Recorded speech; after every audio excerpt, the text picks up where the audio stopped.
Field marshal Asim Munir जी सदारत corps commanders conference सिंतास मुआहदे बाबत भारत के बयान जो नोटिस दहशतगर्दन खिलाफ उझे इतलात कार्रवाइयों जारी रखने जो ऐलान अफगान धरती पाकिस्तान खिलाफ इस्तेमाल थियण ते ख़दशनि जो इज़हार कोर कमांडर्स कॉन्फ्रेंस जो चवण है तो कश्मीर पाकिस्तान की साह की जगह है पाकिस्तान के पानी की दस्तियाबी यकीनी बनाने ला को भी कदम खियण का पासो न कयो वेंदो।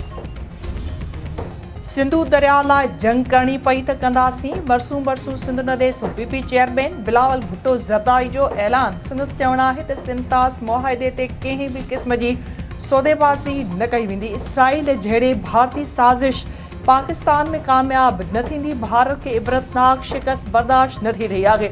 ख़बर है तो भारत अफगानिस्तान का छा करण चाहे तो मोदी ॿुधी छॾे त बलोचिस्तान में सिंध साज़िशूं नाकाम बणाई वेंदियूं। गिलगित बल्तिस्तान ऐं आज़ाद कश्मीर पुरानी पघार ते हलण लाइ तैयार न आहिनि। आइनी हक़ ॾियणा पवंदा। कुछ सियासी पार्टियुनि तरफ़ां गिलगित बल्तिस्तान जी चूंडुनि में बॉयकॉट करण ते अफ़सोस आहे। आज़ाद कश्मीर जे अवाम जो सियासी हथियार वोट आहे।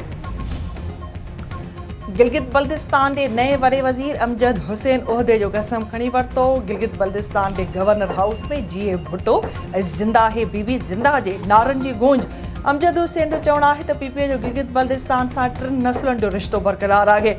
इलाइक़े के सियाहत जो मरकज़ बनाए सजे तो। गिलगित बल्तिस्तान में सियाहत के हथी ॾियणी पवंदी। गिलगित बल्तिस्तान में वीज़ा ऑन अराइवल की सहूलत ॾियणी पवंदी।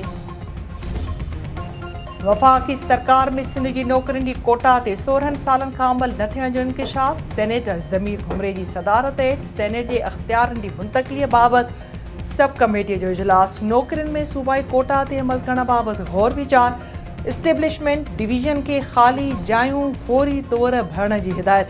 ज़मीर घुमरे जो चवण है तो तेल ऐं गैस की पैदावार ॾींदड़ सूबनि में फंड ख़र्च न थी रहिया आहिनि। पैदावार ॾींदड़ सूबनि खे 16 सालनि की पैदावार जो नफ़ो ॾिनो वञे। हुकूमत जो कम कारोबार करण नाहे पर अटो अझो ऐं लटो ॾियण आहे। अमरीकी सदर डोनाल्ड ट्रंप जो चवण है तो ईरान हाणे कॾहिं भी एटमी हथियार हासिल न करे सघंदो। ईरान सां ॻाल्हियूं बहितर अंदाज़ में अॻिते वधी रहियूं आहिनि। अमरीका ईरान खे फ़ौजी तौर शिकस्त ॾेई चुको आहे। अमरीकी फ़ौज दुनिया की बेहतरीन फ़ौजुनि मां हिकु आहे। वेनेज़ुएला में कारकर्दगी जो मुज़ाहिरो कयो। 1 साल दौरान अमरीकी स्टॉक एक्सचेंज बुलंद तरीन सतह ते अची चुकी आहे। फ़लस्तीनी मज़ामती तंज़ीम हमास गज़ा की पट्टी में 20 सालनि खां क़ाइम हुकूमत ख़त्म करण जो ऐलान करे छॾियो। इंतज़ामी कमेटी जो ख़ात्मो नई हुकूमत क़ाइम थियण ताईं इंतज़ाम एक टेक्नोक्रेट कमेटी हवाले कयो वेंदो। हमास अॻवान जो चवण आहे त सिविल हुकूमत हथ खियण जो मक़सद हथियार मुकमल तौर फिटा करण नाहे। इंतज़ामी अख़्तियार मुंतक़िल करे सघजनि था। हथियार ऐं हथियारबंद विंग अलॻि अलॻि मौज़ू आहिनि। इसराइल तरफा एक दफ़ो ॿीहर ईरानी क़यादत के कत्ल करण की धमकी। सुप्रीम लीडर के कत्ल करण जो एतराफ़। इसराइली बचाव वारे वज़ीर इसराइल काटेज जो चवण है तो इसराइल के तबाह करने के मनसूबे की क़यादत करण ते आयतुल्लाह ख़ामनाई के कत्ल कियो। इसराइल हर वक्त हर किस्म के ख़तरे ख़िलाफ़ पांजे दिफ़ा ला मुकम्मल तौर तैयार है। लाहौर में 2 परदेही औरतुनि खे अगवा करण ऐं लॼा लुट के केस में अॻ भराई 3 जवाबदारनि जी DNA मैच। जवाबदार जिस्मानी रिमांड ते पुलिस हवाले जांच रिपोर्ट में चयो वियो आहे त नवाज़ नाले जवाबदार परदेही औरत सां लॼा लुट कई ऐं मछराण ते ॿियनि जवाबदारनि भी ज़्यादती कई। DNA रिपोर्ट जांच जो हिस्सो बणाई वई आहे। वाक़े जी वधीक जांच कई पई वञे।